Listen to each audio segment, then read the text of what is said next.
God's story, entering the promised land. So part of God's story is about when his family entered the promised land, and it goes like this. Back when God started his family with Abraham and Sarah, he promised they would live in a brand new, wonderful home called Canaan. Then God's family grew and grew, and eventually got stuck as slaves in Egypt. So God sent Moses to lead them out of Egypt and through the wilderness. And now it was time to go home to the promised land. God had even chosen a new leader, Joshua. Now God knew that getting to the promised land looked impossible. For one thing, there was a river in the way, and it was getting bigger and bigger. To make matters worse, people were already living in Canaan, and they didn't want to move. But remember, kids, with God, nothing is impossible. Fortunately, Joshua knew that. So he told all the Israelites, "You will soon know that the living God is among you." God had told Joshua he was about to do something incredible. So Joshua obeyed everything God told him to do.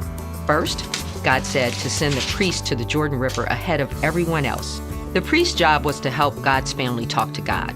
Now that Jesus has rescued us, we can all talk to God. But back then, priests had to help. Anyway, the priests were going to carry something called the Ark of the Covenant. It was where God's family kept special things God had given them, like the 10 Commandments, a jar of manna, and the staff Moses' brother carried. It was a reminder that God was with them. They had been chosen by God, and he would take care of them. Well, Joshua told the priest to carry it to the water's edge, then step right into the Jordan River, even though it was flooded. God said that once they stepped into the Jordan River, he would stack the water up on both sides. And he reminded them that he could do that, because after all, he is in control of the whole earth. It probably felt really scary to step into a flooded river, but they trusted God, so they obeyed. And guess what? Once their feet were wet, the water stacked up on both sides, just like God promised. A dry path formed, and the whole nation of Israel crossed the Jordan River. Best of all, everyone saw how powerful God was. In fact, other nations would hear about what happened and see how powerful God was too. Instead of attacking the Israelites for crossing into the land, they would hide in their cities. But for now, the people were thankful to be in the promised land and believed that God could help them not only cross the river, but eventually move into their home.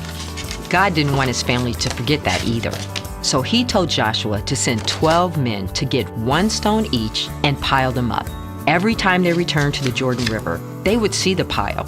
Many years later, God's family would ask, "What do those stones mean?" And someone would tell them about how God is powerful and how he always takes care of his family.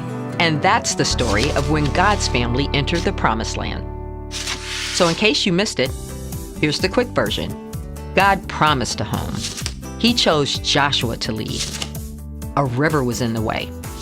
People already lived there. Joshua trusted God. The priest stepped into the river. The river stopped. God's family went home. They thanked God. God is powerful. He can take care of his family. And that's a part of God's story.